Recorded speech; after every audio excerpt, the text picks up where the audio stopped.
Text number 40. I'll chant by myself. Visrujya sarvananyamscha mamevam vishvato mukham bhajantyanyaya bhaktya tan mrutyorati paraye. Unflinching devotional service, as described in these two verses, means engaging oneself in full Krishna consciousness or devotional service, accepting the Supreme Lord as all in all. Since the Supreme Lord is all-inclusive, if anyone worships Him with unflinching faith, he has automatically achieved all other opulences and performed all other duties. The Lord promises herein that He takes His devotee to the other side of birth and death. Lord Chaitanya therefore recommended that one who aspires to go beyond birth and death should have no material possessions. This means that one should not try to be happy in this world or to be promoted to the heavenly world, nor should he try for material wealth, children, houses, or cattle. How liberation is imperceptibly achieved by a pure devotee and what the symptoms are have been explained. For the conditioned soul, there are two statuses of living.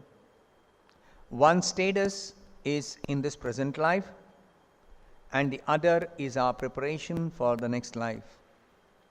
If I am in the mode of goodness, then I may be preparing for promotion to the higher planets. If I am in the mode of passion, then I shall remain here in a society where activity is very prominent.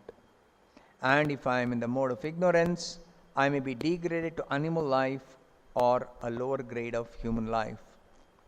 But for a devotee, there is no concern for this life or the next life, because in any life he does not desire elevation in material prosperity or a high grade or low grade life.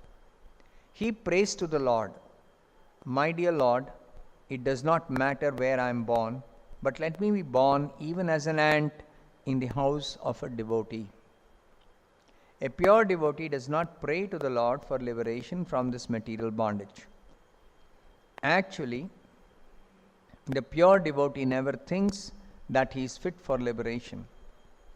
Considering his past life and his mischievous activities, he thinks that he is fit to be sent to the lowest region of hell. If in this life I am trying to become a devotee, this does not mean that in my many past lives I was 100% pious. That is not possible. A devotee therefore is always conscious of his real position. Only by his full surrender to the Lord, by the Lord's grace, are his sufferings made shorter. As stated in Bhagavad Gita, "Surrender unto me and I will give you protection from all kinds of sinful reaction." That is His mercy. But this does not mean that one who has surrendered to the lotus feet of the Lord has committed no misdeeds in his past life. A devotee always prays, "For my misdeeds may I be born again and again, but my only prayer is that I may not forget your service." The devotee has that much mental strength, and he prays to the Lord, "May I be born again and again, but let me be born in the home of your pure devotee, so that I may again get a chance to develop myself." A pure devotee is not anxious to elevate himself in his next birth. He has already given up that sort of hope.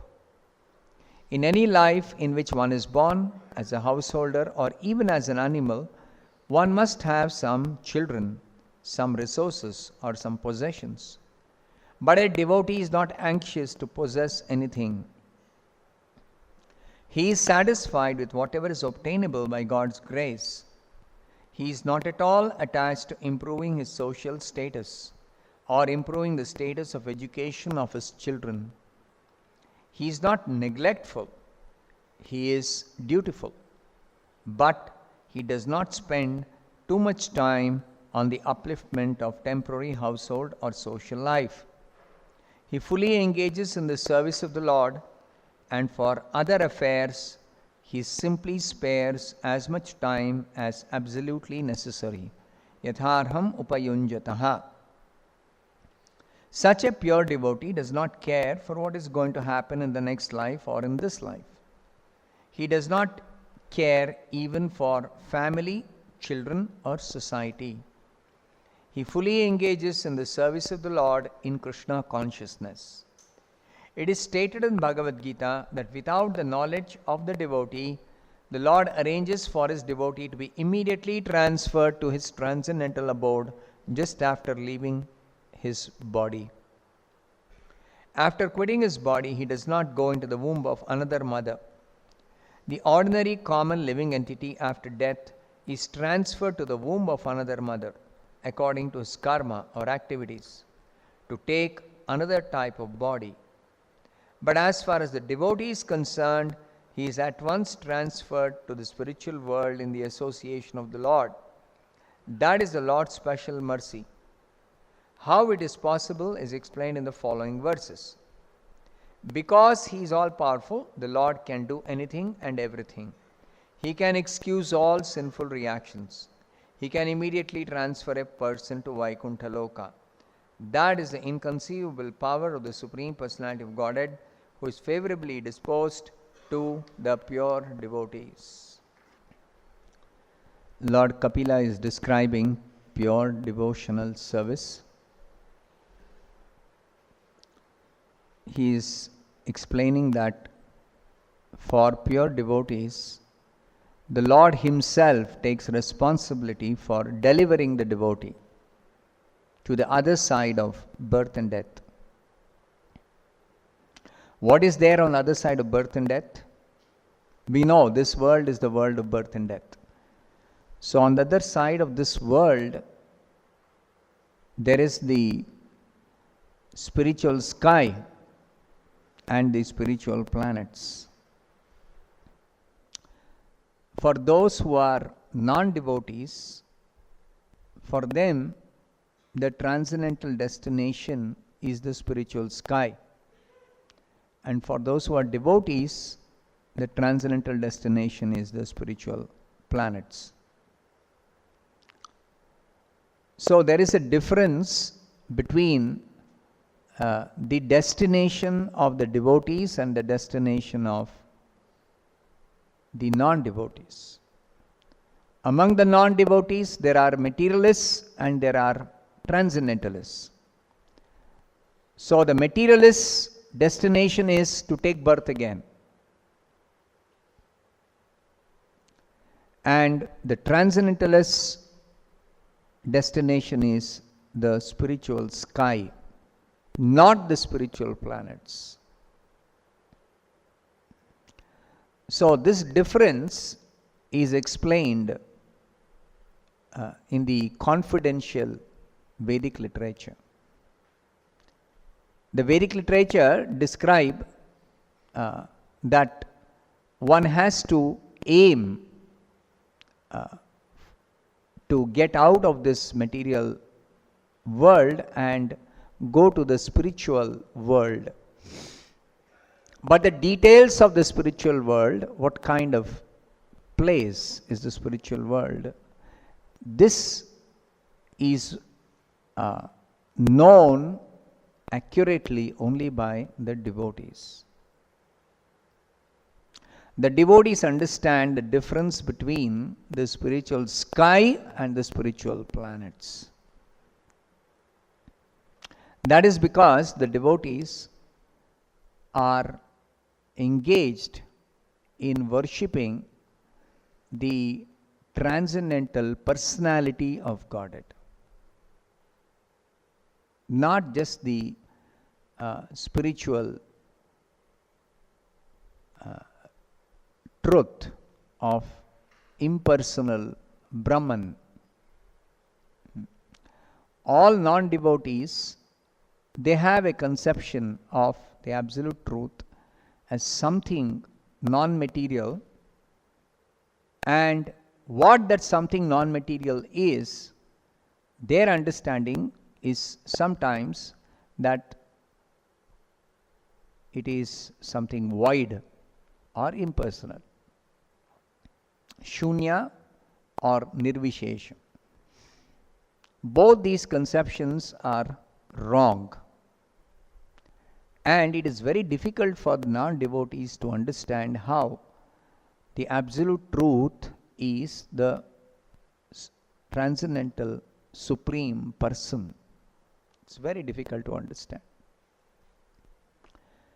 Because non-devotees always have a misconception that personality means something of this world of which we have experience.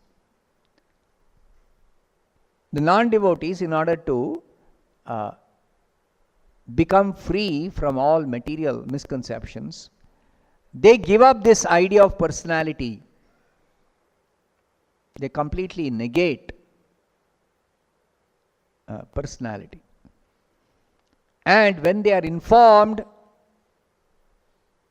that the absolute truth is a person, immediately they make their own calculations. Oh, person means of this world. They cannot conceive or understand how there can be a spiritual personality. Therefore, it is clarified by Prabhupada in the purport that when the Lord says, I take my devotees, pure devotees, to the other side of birth and death, it means the devotees are transferred to the personal abode of the Supreme Lord, to the spiritual planets, for eternal life full of bliss and knowledge. That is the destination of the pure devotees. Now, the pure devotees, while they are in this world, what is their engagement? They are always engaged in worshipping the Supreme Lord, but such worship is without any aspirations, either in this life or next life. They have no aspirations for themselves. They only desire to worship the Lord and please Him for His pleasure. Now, the satisfaction and the happiness that a devotee, a pure devotee, derives out of worshipping the Lord, serving the Lord in devotional service, without any expectation for himself or for anyone else, simply with the desire to please the Lord. Such a worship is so pleasing to the devotee that the Lord Himself desires to taste that happiness. It is even more pleasing to the devotee than what pleasure the Lord derives by accepting the service. This is the secret of the confidential reason why Chaitanya Mahaprabhu appears. Krishna appears as Chaitanya. Krishna actually in the spiritual world, he is receiving the service of his devotees. And he is very happy. He is very pleased with the pure devotional offering of his pure devotees. But he sometimes wonders that what is it that the devotees are experiencing in rendering such pure devotional service without any expectation. Krishna wonders. And especially, Krishna is always unable to understand what is the pleasure that Radharani is tasting in serving him. Because among all the pure devotees, Radharani's service is very special. That she derives millions of times more happiness in pleasing Krishna than what pleasure Krishna gets by Radharani's service. So, Krishna himself is curious to know what is that pleasure that Radharani is tasting. And he wants to taste that in the position of Radharani serving Krishna. So, that form of Krishna who wants to taste the pleasure that Radharani gets by serving Krishna, that form of Krishna is Chaitanya.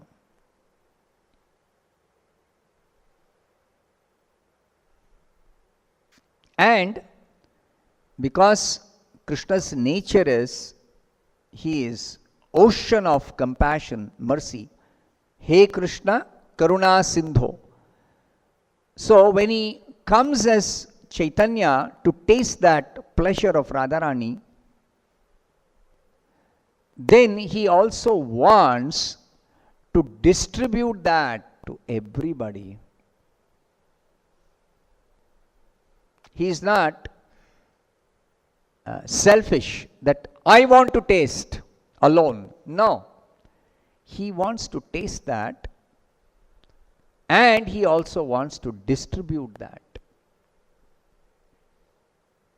So therefore, Chaitanya Mahaprabhu is the most magnanimous incarnation of Krishna.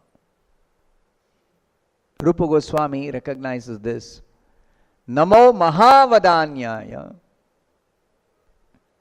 He is the most benevolent, most munificent, most liberal, Audarya. He is taking pleasure in tasting the pleasure of devotional service. Even though devotional service is not performed with the aim of getting some pleasure. This is the nature of pure devotional service. The reciprocation between Krishna and his pure devotee produces happiness which is like a ocean of nectar, and it is ever increasing. First of all, it is an ocean. Ocean means huge quantity. And it is not like the ocean of this world of which we have experience. Here the ocean is bounded. Even though the quantity of water in the ocean is very, very huge, but still it has got its limits. Whereas the ocean of happiness, transcendental bliss, produced by the reciprocation between Krishna and his pure devotees in pure devotional service, that is an unlimited, ever increasing ocean of bliss. And such bliss is tasted equally by Krishna and his pure devotees. Both are tasting the bliss. But there is something very unique about Krishna tasting the bliss by accepting the service of his devotees, as compared to Krishna himself in the position of a devotee tasting what is it that the devotees are experiencing by rendering pure devotional service to Krishna. So, Krishna, as Krishna, he is tasting the pleasure of receiving seva. And as Chaitanya, he is tasting the pleasure of giving service, offering service to Krishna. In that way, Krishna is complete. He is full. He is perfectly complete. He is never incomplete. So, eternally, Krishna is both receiving and offering service. In that way, Krishna is independent. He is not dependent. He is completely independent. Swarat, supremely independent, absolutely independent. But still, out of his causeless mercy, he agrees to receive the seva and reciprocate. That is his causeless mercy. He is not dependent. So here Lord Kapila is telling, the devotee, pure devotee, worships me, means worships the Supreme Lord, in unflinching devotional service, giving up all aspirations to be promoted to heavenly planets. Devotees have no aspiration for the next life.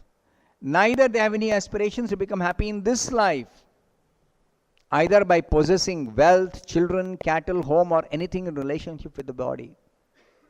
Nothing. They don't want anything. So Prabhupada is clarifying in the purport that a devotee is never anxious for any material gain or even spiritual benefit. Even spiritual benefit, devotee is not interested. But that does not mean while engaging in his devotional service, the devotee is neglectful. Prabhupada says he is not neglectful. He is dutiful. But he does not spend too much time on the upliftment of temporary household or social life. Now, this is something which is a practical thing, that how does a devotee actually not be neglectful, do his duties, at the same time not be attached to improving the social status or improving the status of his family members. So this requires practical guidance. That is why, to guide us, Rupa Goswami has written Bhakti Rasamrita Sindhu, Upadeshamrita. In that, practical guidelines are given how we can actually execute devotional service to the standard of pure devotional service. We know mixed devotional service means there are some aspirations in exchange for devotional service. That's called mixed devotional service. But mixed devotional service is never satisfying to the Supreme Lord. Mixed devotional service is just that instead of performing pious activities to get some material gain, one may do bhakti. Instead of worshipping demigods, one may worship the Supreme Lord. But that is not pure devotional service when there is some expectation of any kind. But a pure devotee has no expectation of any kind, of anything. Simply wants to please the Supreme Lord. And that is called love. That's the stage of Krishna Prema, love of God. In the stage of love of God, there is absolutely no aspiration for anything in exchange for rendering seva, devotional service. Now, to reach this state, one has to execute sadhana bhakti on the path of pure devotional service. So, while executing sadhana bhakti on the path of pure devotional service, how to actually not be neglectful of one's duties, at the same time not have any aspirations for improving one's social status or improving one's material condition. How to do this? So the practical guidelines are given by Rupa Goswami. And Srila Prabhupada has taught us how to follow those guidelines given by Rupa Goswami. Therefore, it is important that devotees who want to actually practice pure devotional service and make advancement take guidance, practical guidance from the bona fide spiritual master. So that guidance is available for one who takes shelter of the bona fide spiritual master and actually come under his protection by accepting his instructions to actually carry out this devotional service. So these instructions Prabhupada has given in his books, in his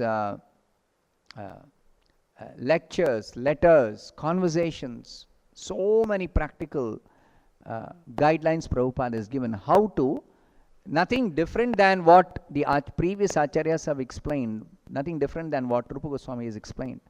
But then in our context, how do we apply those instructions? So Prabhupada has made this society, International Society for Krishna Consciousness, ISKCON. Now in this ISKCON society, there are the examples of the ideal devotees who follow Prabhupada's instructions, practically implement Prabhupada's guidelines for following Rupa Goswami's instructions, for following Krishna's instructions, for following the instructions of the previous acharyas in the modern context. So Prabhupada said one should associate with the devotees who are dedicated to this Krishna consciousness movement and actually in their association try to follow, try to practice. So therefore this association of devotees who are actually following Prabhupada's instructions is very essential if somebody wants to actually practice pure devotional service as is described here. Because in pure devotional service, the Lord personally takes charge of the devotee. He personally takes care. And he ensures that the devotee is delivered, the devotee is provided. In the Bhagavad Gita, Krishna says, Ananyas chintayanto mam ye jana paryupasate tesham nityabhiyuktanam yoga kshemam vahamyaham.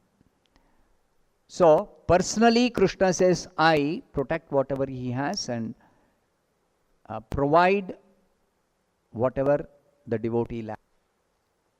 Now, we may make our own calculation and misunderstand what is the Lord's protection or what the Lord may provide to us. For that also Krishna says, Yadrichalabha santushto. Never make calculation what the Lord will provide or how much will he provide. Because we may have our own estimation, what is my requirement.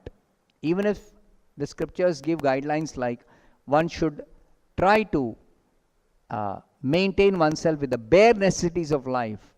Now what that bare necessities of life, somebody may make their own calculation and say some particular necessities are there according to one's own calculation. No, it is actually left to the Lord. Whatever the Lord gives, that's why Prabhupada says, by the grace of the Lord, whatever the devotee gets, he is satisfied with that. Yadruchalabha santushto. Dvandva tito, and he is above dualities. That means he does not really suffer if there is some distressful condition in which he has been placed, or he does not try to enjoy some material happiness. You see, this is the real challenge, that how can we be transcendental to material dualities? That requires real absorption of the consciousness in devotional service. Only for one who can absorb his mind in devotional activities can it be possible to transcend this duality. Otherwise, if we are entangled in the dualities, we are always trying to fight unfavorable circumstances for even doing our seva.